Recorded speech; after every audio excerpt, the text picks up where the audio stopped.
And now, Mystery Theater.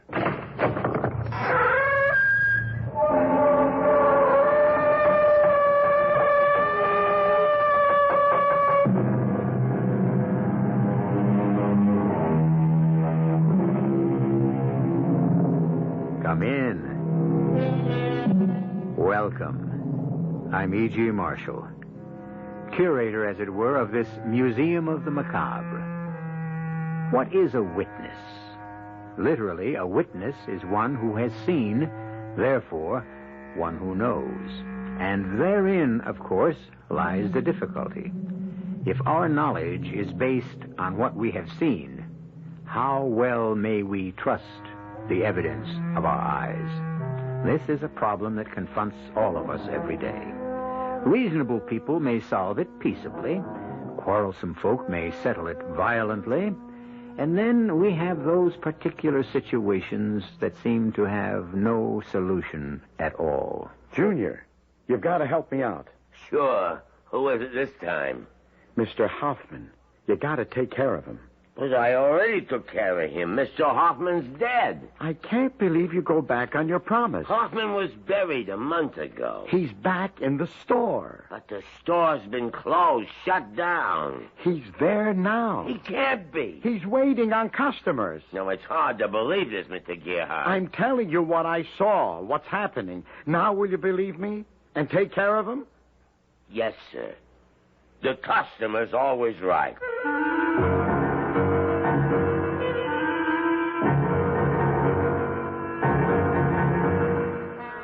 Our mystery drama, The Final Witness, was written especially for the Mystery Theater by Sam Dann and stars Lou Jacobi.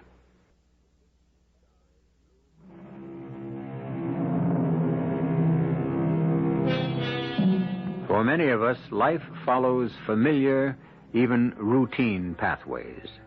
Occasionally, we may be temporarily dislocated by a war or some natural or man-made disaster. But all in all, life takes on the rhythm and tempo of the oceans. After the most violent storm, the sea becomes quiet and the air is calm. The key word for so many of us is predictable. There is no ecstasy, but merely amusement, and no tragedy, just irritation. Meet the Gerhardts, a married couple approaching middle age, Oliver and Cassandra Gerhardt. It is after dinner, or as they would call it, supper. They are sitting in their living room. Ollie, will you turn that stupid thing down? It's a good picture. About World War II. How would you know? It's the third time I've seen it. I said turn it down. You got a kid that's trying to sleep. Right away, this guy's going to step on a landmine. Watch how they blow him up. I need a quart of milk. Here it comes now. Kapow! Hey, what did you turn it off for? You had your big moment? Go get the milk. Whatever you say, Cassandra. And don't call me Cassandra either. What a couple of names we got. Oliver, Cassandra. Just go down for the milk, huh? I hate it when people call me Ollie. On the other hand, you want to be called Cassie. Go down to South Main where they got a milk machine. But Hoffman is closer. Hoffman charges a nickel more. Is a nickel going to break us? A nickel here, a nickel there. Anyhow, you go to Hoffman's, you hang around for hours and chew the fat. Mr. Hoffman is an intelligent man. He's a funny duck. Besides, he's a foreigner. Everybody in this country's a foreigner. Except maybe the Indians. You know what I mean by a foreigner. Go get the milk. Okay, Cassandra. And don't call me Cassandra.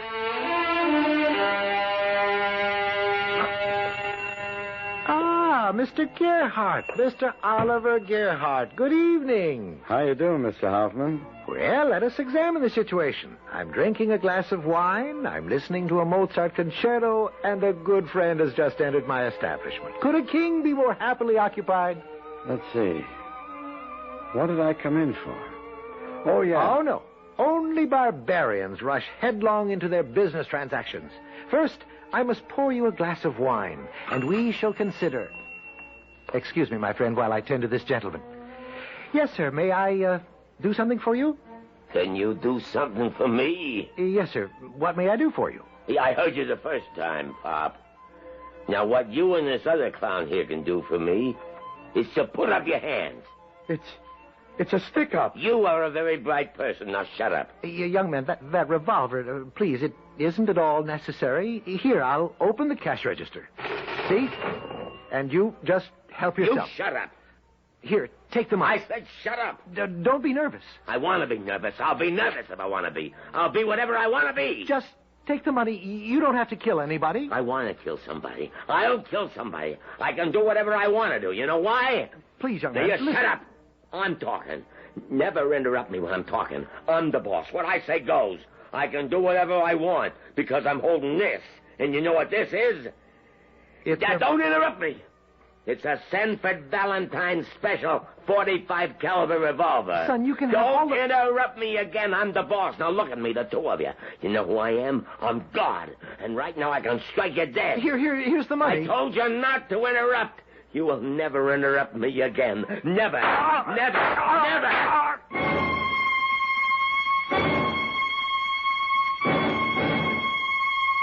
I told you, don't go to Hoffman's. But no, don't listen to me. I'll never understand why I wasn't killed. Why did you have to go to Hoffman's?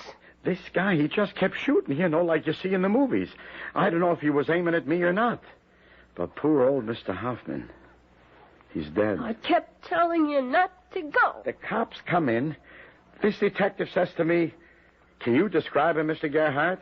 Well, did you? Well, sure, to a T. Oh, that was smart. That was brilliant.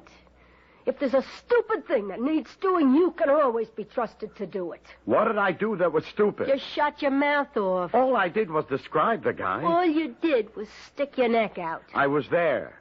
I saw the guy. Am I supposed to say I don't remember what he looked like? Yeah, that's what you're supposed to say. How could I say that? You were scared to death. You were in a state of shock. The whole thing, it's gone from your mind. What's the matter with you, Cassandra? What's the matter with you?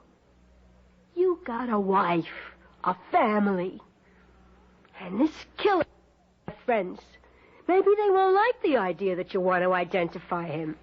Do I have to spell it out? Well... Something's not your business. You don't get involved. What kind of a country would it be if everybody was like you? If everybody minded their business like me, we'd be a lot better off.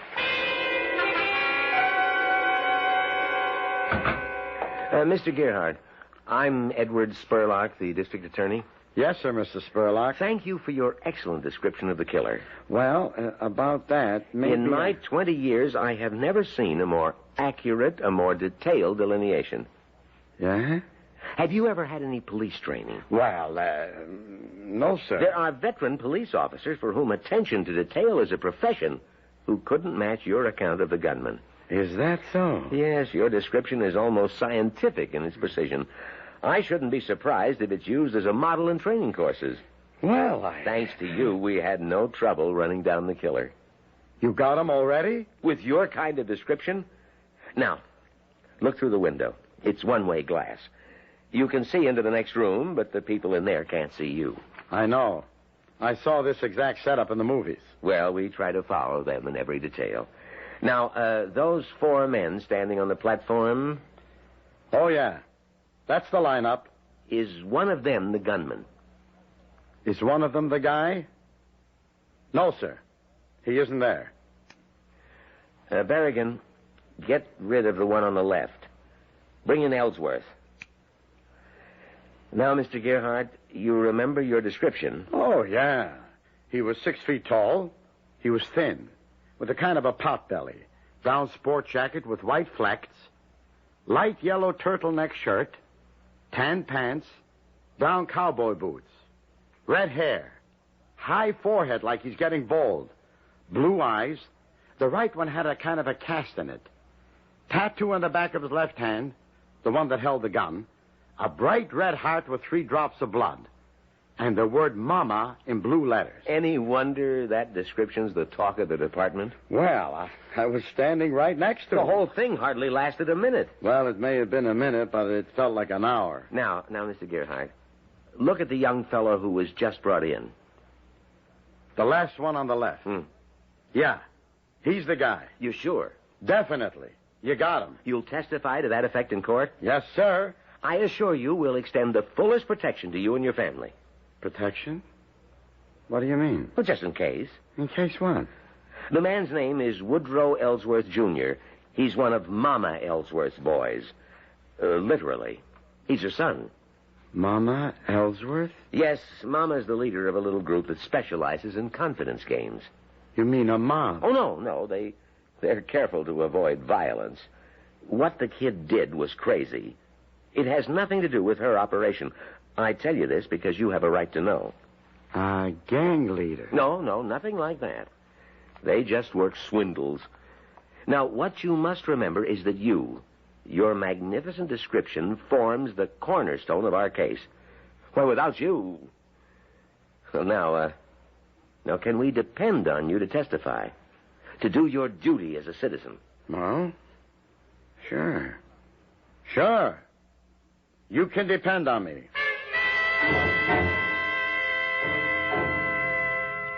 It's my duty as a citizen, Cassandra. How about your duty as a husband and a father? Hey, it's almost time for the 11 o'clock news. Who cares? I'm on it. Can you imagine? Me on the news. They come by the shop lunch hour to tape it. You should have seen everybody. I mean, even Mr. Perkins. He was impressed. Oh, sure. For the first time in my life, I felt I was somebody. Oliver, if Hoffman was someone we knew, like a friend of ours. I knew him. He was a friend of mine. He was such a weird guy. What do you mean weird? He had crazy ideas. He talked like a nut. And another thing. You ever ask yourself, what was he doing around here? He was running a grocery store. A guy like him? Well, what do you want to run a grocery store for? I never trusted him. What does this have to do with my... Ollie, people like us, we can't afford to get involved. But I told the cops and everybody. What'll people think of me? Like they say in the movies, you want to know the bottom line. Okay, the bottom line. You identified this guy at the trial. A couple of weeks, a couple of months, maybe a year later, they find your body in some alley. Or maybe in the trunk of a car. No, Cassandra. Don't call me Cassandra. You mean it don't happen? And it'll be in the papers. And everybody will say, oh, yeah, that's Oliver Gerhardt who testified at that murder trial. What a jerk. He should have kept his mouth shut. You mean it's right for a guy to come in and just murder Mr. Hoffman? I don't say it's right. You gotta admit it's wrong. What it comes down to, Ollie, is right or wrong. We can't afford to get involved.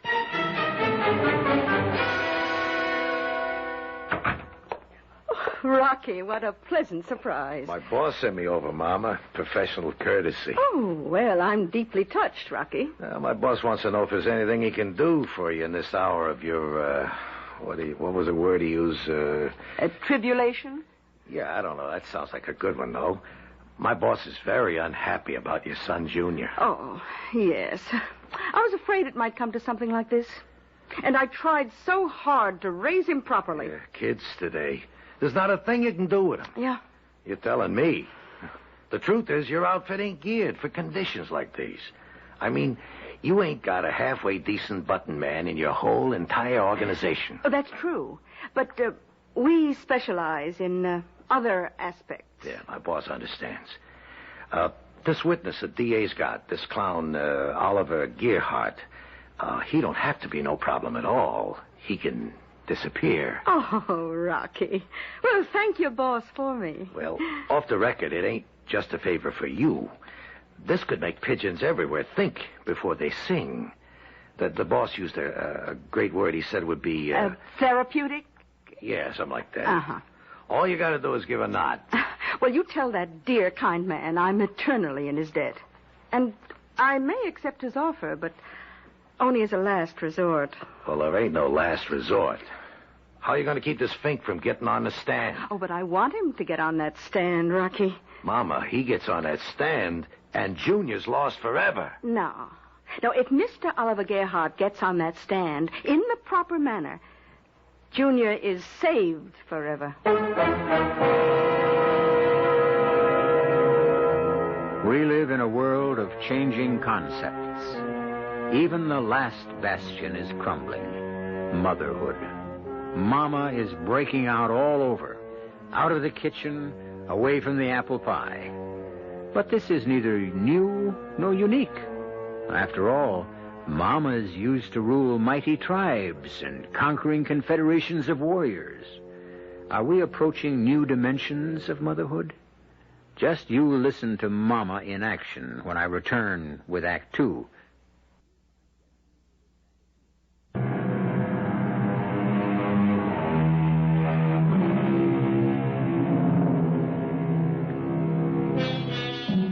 It isn't easy. It was never easy to be a witness for the truth. As a group, people who bore such witness found their reward in personal satisfaction, because other rewards have traditionally been quite scanty, to say the least. Indeed, speaking out for the truth can be one of the most hazardous and least remunerative of all occupations. However, from time to time, fate points the finger, and the selection or the election to witness can happen to anyone at all, even to Oliver Gearhart. Oh, excuse me, sir. Do you mind if I share your table? Help yourself. I had no idea this cafeteria would be so crowded. Well, it's lunch hour. If it ain't going to be crowded now, when is the guy going to do business? Oh, that's a very sage observation. But then again, your powers of observation are legendary, Mr. Gearhart. How do you know my name? Oh, I recognize you. I've seen you on the news. Oh? You, sir, have become a celebrity. Well, I wouldn't go so far as to... Actually, you've become a household name. No, I wouldn't say that. Well, you are in our household. Oh, sorry, I forgot to introduce myself. My name is Esmeralda Ellsworth. Ellsworth? They call me Mama. I don't know why. Do I impress you as the maternal type? You mean you're Mama Ellsworth? You're the mother of that killer? Oh, killer is a harsh word. What do you want? Just an opportunity to chat. About what? About my son. My wayward boy. Oh, you simply don't know how much trouble I've had with him. And now this. He's a maniac. He's a menace to society. What do you want from me? I already gave the cops the description. Well, when an unfortunate event occurs, we cannot undo what has happened, but what we can do is make the very best of it. Now, Woodrow Ellsworth Jr. did murder a Mr. Ferenc Hoffman. You admit it? My dear Oliver, would I insult your intelligence? We know who Woodrow Ellsworth Jr. is, but who is Ferenc Hoffman? Don't you knock Mr. Hoffman. I mean, he might have been a foreigner and all that, but he was my friend. Yes, and as his friend, you have a responsibility to him. Oh, well. Then what are you trying to do? Mr. Hoffman, there were many things about him that you may have been unaware of. Look, nothing you can say about old Mr. Hoffman could justify... Mr. Hoffman was a saint, a great-hearted man whose life was dedicated to helping others. Now, like many people of his kind, he died penniless. His widow will try to support herself and an invalid daughter on a meager Social Security pension. Now, doesn't Mr. Hoffman deserve better? Well, sure, Now, but... probing further into the affairs of our good Mr. Hoffman, did you know that he was practically in the terminal stages of an incurable disease? What are you saying? At most, he had 3 or 4 months to live. Now, suppose my son had not shot him. Look, you're going too fast for me. Life is going too fast for you, Oliver. You must catch up with it.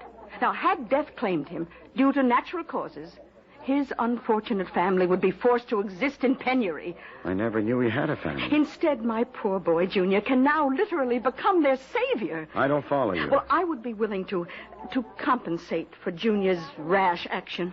I would guarantee the Hoffman family a comfortable monthly income. What's the catch? Oh, no catch.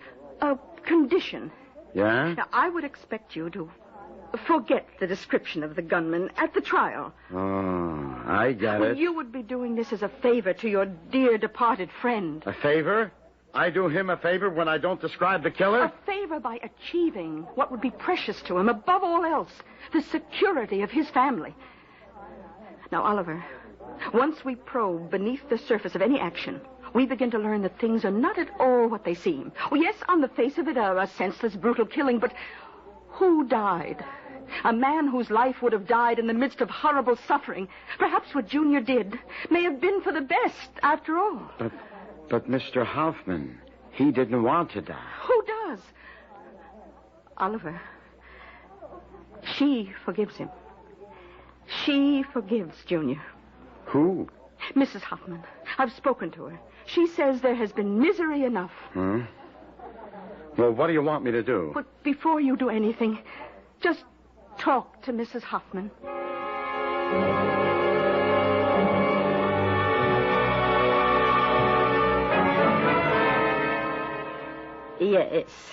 Yes, Ferenc spoke of you. He would say that Ollie Gerhardt, there was a human being. He was a great man, Mrs. Hoffman.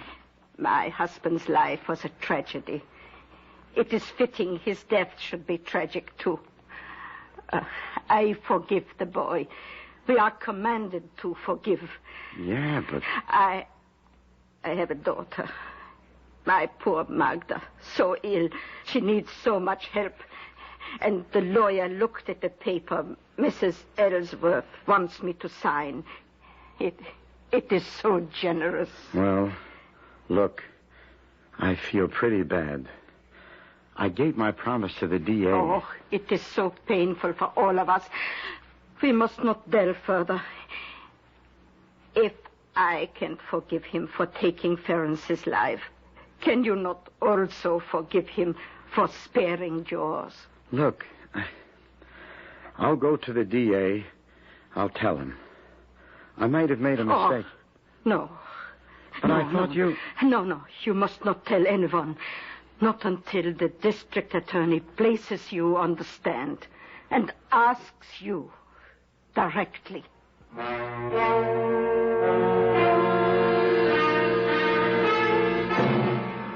Now, Mr. Gerhardt, at approximately 10 p.m. on the night of January 3rd this year, you were in Mr. Hoffman's grocery store? I was. The door opened, a man entered. He held a .45 caliber Sanford Valentine special revolver with which he shot Mr. Hoffman dead. Is that what happened? Yes. Now, that man who wantonly killed poor Mr. Hoffman, did you see him? Yes. You got a good detailed look? Yes. You could identify that man if you saw him again? Yes. Beyond all shadow of a doubt? Yes. The defendant in this trial, who was sitting at the table, is he that man? No. Mr. Gerhardt? No. But you positively identified that man. I was wrong. I made a mistake. Oliver, I gotta talk to you. Where's the money? What money? The money you took to forget what the killer looked like. What are you saying? I'm only saying what everybody else is saying. Yeah, that's what everybody keeps saying, all right, but... But what? It ain't true. You had the identification down cold. What made you change your mind? Oliver, you were paid off. How much did you get? I didn't get anything. Do you expect me to believe that? Yes. Then you're a fool. You're the one. You're the one who kept saying, don't get involved, don't identify him, think of the safety of your family. You also had a duty as a citizen. Now you're hopping on that bandwagon. What bandwagon? Before the trial, you were saying to me, Ollie, you're crazy. They're going to fish your carcass out of the river. What are you getting mixed up in it for? Okay, so I backed off. And now everybody said, on account of guys like you, crime's going to take over the country. How much did they pay you to keep your mouth shut? That's what I want to know. How much? Nothing. I told you. Nothing. Then why did you do it? Okay. Somebody has to believe me. Somebody should know why I did it. And it wasn't for any money. What was it for? Come on. I'll show you.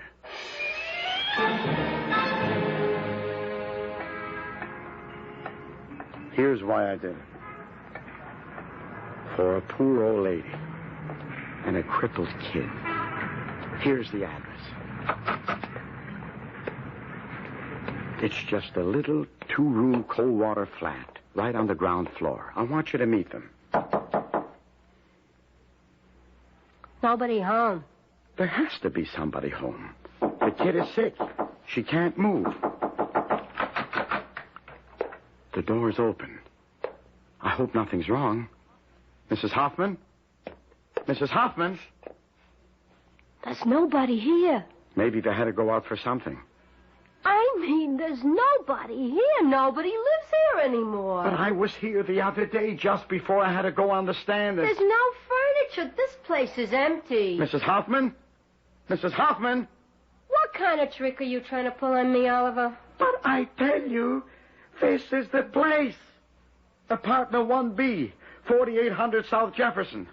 Mrs. Hoffman? Ollie, there is no Mrs. Hoffman, so save your breath. Now, how about the money? I tell you, there is no money. Mr. Gerhardt, so kind of you to come calling. Listen, Mrs. Ellsworth. Everybody thinks I took money to forget what the killer looked like. Regrettable that people should always imply sinister motives to generous actions. Miss, I was worried about Mrs. Hoffman. I went there with my wife, and the place was empty. Oh? I went back again later, and I spoke to the janitor, and he said no such person ever lived there with a crippled daughter, and that some lady had rented the place, gave him a month's rent, moved in and out in one day. He couldn't understand it. Well, Oliver, what can I tell you? You tricked me. There is no Mrs. Hoffman. There will always be a Mrs. Hoffman. She will live forever in our imagination, yours and mine. What's going to become of me? Like I say, everybody thinks I got paid off. Oh, it will all blow over. Tomorrow another crime will take center stage. Hey, Mama, you said I could buy a new car. Junior, say hello to an old friend, Mr. Gerhardt. Oh, yeah. Hey, Mr. Gerhardt, you're a terrific guy. Wow. You did a job on that DA in the courtroom. You killed him. I couldn't have killed him deader with a gun. Mr. Gerhardt is leaving. Oh, yeah? Well, look, Mr. Gerhardt, come around, huh? Anytime you need something done, like a guy gives you a flat. Goodbye, Mr. Gerhardt, and don't do anything rash. Just think about it, huh? You owe me quite a bit. For what? For the lesson. After all, you may be sadder, but just think. You are so much wiser.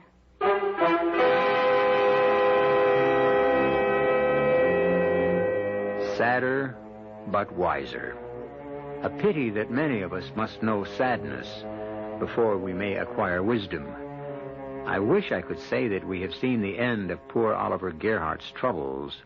However, I am compelled to report that they have scarcely begun, as you will see when I return shortly with Act 3.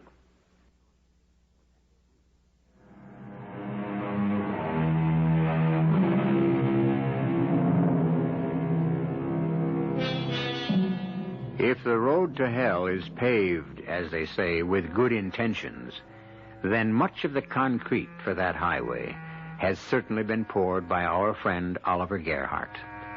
A brutal killer has gone free, cleared forever of a vicious, wanton murder, simply because of Oliver's refusal to identify him. But Oliver was convinced he was performing a noble act.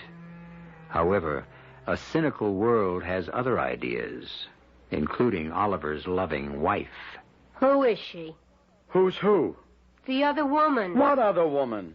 The one you're going to run away with. What are you saying? I figure you have to be planning on running away because you haven't asked me for a divorce. What are you talking about? That's what you're going to use the money for. Another woman. There ain't no other woman. Don't lie. You never thought of running off with another woman. Sure, I thought about it. And you admit it. Every man thinks about it. That don't mean I got one. If you're thinking about it, then you're holding on to the money until you find one to run away with. I give up. I quit. Ollie, I'm entitled to some of that money. I mean, look, you were all ready to be a hero. I'm the one who made you think twice, wasn't I? I'm the one who made you see the light. Won't you even try to understand something? Besides, I'm your wife. There's no money. I'm warning you, Ollie. You're not going to pull a fast one on me. Hey, where are you going? Out.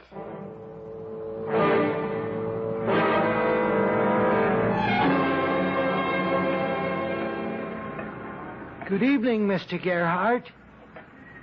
Good evening, Mr. Gerhardt. No, it ain't you. Good evening, It Mr. can't Gerhardt. be you. You're dead. You're dead, Mr. Hoffman. Aren't we still friends, Mr. Gerhardt? I gotta be seeing things. It's been weeks since you've come into the store. I've been wondering, have I done anything to displease you? Mr. Hoffman, you're supposed to be dead. So tonight I decided to stand outside the store and watch to see perhaps if you'd pass by on the street. The store? It ain't dark. It's open. It's light. The store. Won't you come inside, Mr. Gerhardt? I have a special wine. Rich, sweet, the kind you like. I'm standing here and I'm talking to you. Of course. And your store is open like always. Like always. Don't move. Stay where you are. Just wait there. Just stay there. I'll be right back.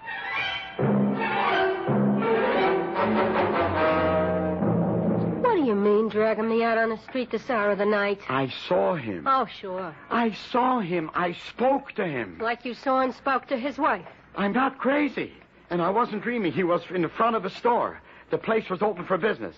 The man is dead. See for yourself. It's just around the corner, and that'll prove... Prove what? So? But he was standing here just a couple of minutes ago. And the store, the lights were on. Sure. Believe me, you've got to believe me. I believe what I see, and what do I see? I see an empty store. Been that way for weeks. There's a lock on the door. The windows are smeared with grime, dirty. I can look inside. On the counter, nothing on the shelves. No, Ollie, there is nothing but... Let me... Only way it makes sense is you're sitting on a nice pile of money. For the millionth time, there is no money. As I was saying, you're sitting on a nice bundle. You want to ditch me. You figure if you can get me to nuts, I'll work on you. Will you listen? No. You've been building it up. First Mrs. Hoffman, and now Mr. Hoffman. But, Ollie, none of it can work. I'm not letting you off the hook. I'm your wife, and I'm entitled to some of that money.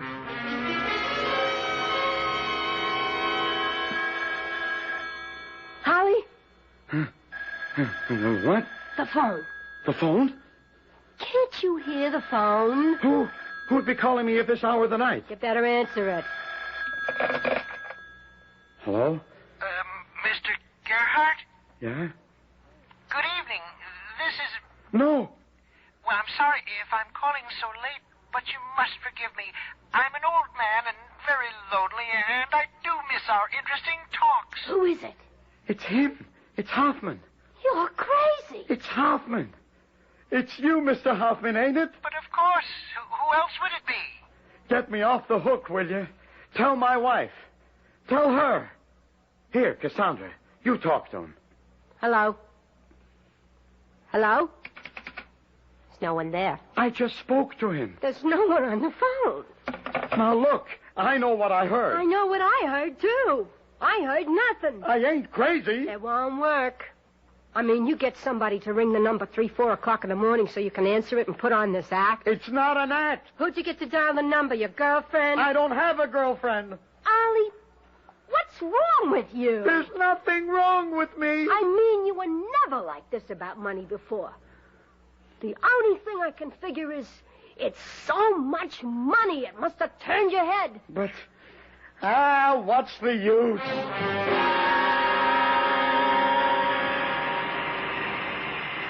Hello, Mr. Gerhardt. What's that? I said, hello, Mr. Gerhardt. You? How did you get in here? You really don't know a man until you see him engaged in his profession, don't you think? Look, nobody's supposed to be in here unless he's authorized personnel. You're a machinist, a skilled craftsman. Mr. Hoffman, are you standing here? You see me. You speak to me. But why? You're supposed to be dead. What does that mean? All it means is that other people cannot see me. But why do you come around to me? I like you. I miss our talks. You never come around in the evening anymore. How can I when you're... I'm open. I keep the store open late, as usual. Promise me you'll come to see me tonight. Well, I do miss our little talks. Promise? Yeah, I promise.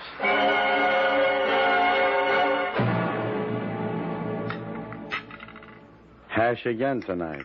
You know what prices are today. Look, I need my strength. We could have steak every day, even 3 times a day. If you gave me some of that money you got stashed someplace. Oh, so that's how you're going to play it. You're going to starve me. I'm wise to your little game. I'm wise to your little game, too. You know who called today? The foreman in the shop. Listen, Miss Gerhardt, maybe you better take Ollie to see a doctor. Something's wrong with him.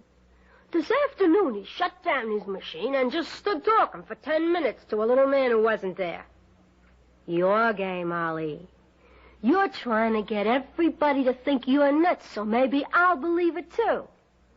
I was talking to... Yeah? I'm tired. I gotta go to bed.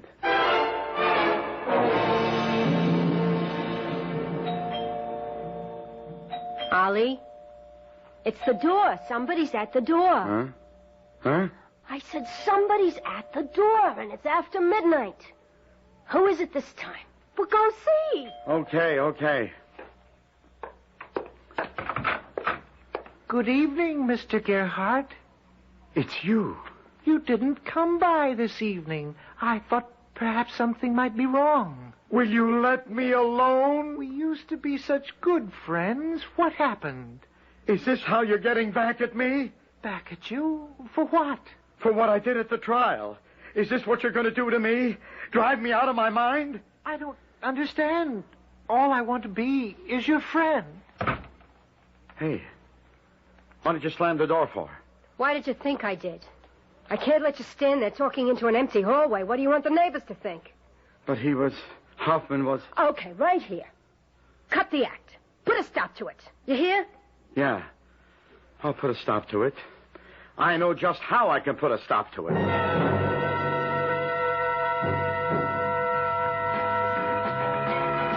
Hello, Junior. Hey, it's Mr. Gerhardt.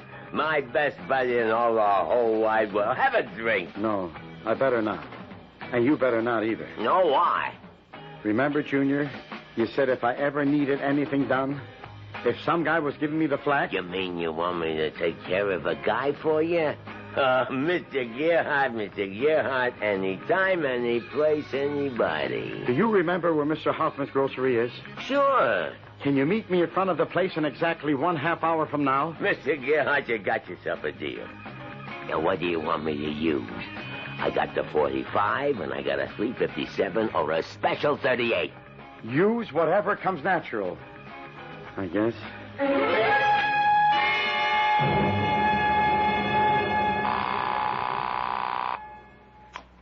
Hello? Is this the district attorney? Yes, this is Mr. Spurlock. Who are you? I want to report there's going to be a murder at exactly 10:30. Wait, you sound familiar. And this time you can get him. Get who? The killer. You be at 899 South Adams at exactly 10:30.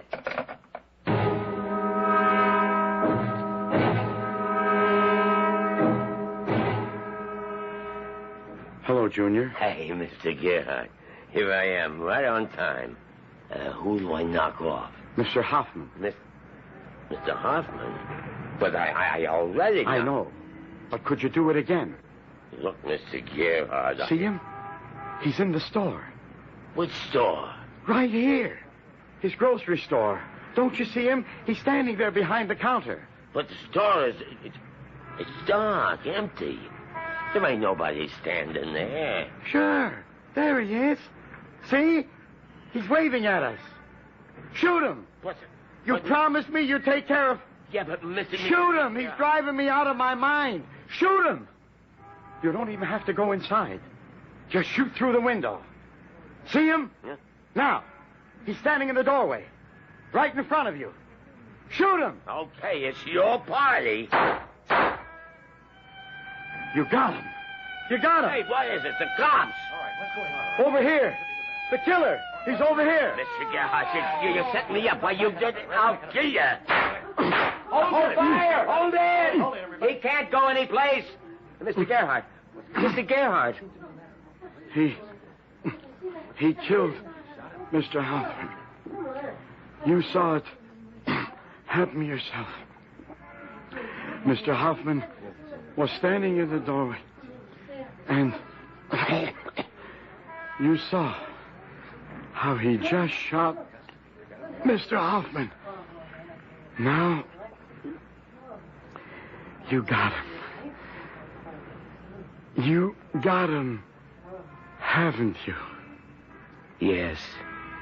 Yes, Mr. Gerhardt, we got him. Finally. Yes, they had him. Not for the murder of Mr. Hoffman, but for the murder of Oliver Gerhardt. And there was a very inspiring story in the papers of how a plain citizen, a Mr. Oliver Gerhardt, decided to make up for a momentary lapse in the courtroom and help the police capture a notorious killer. I'll be back shortly.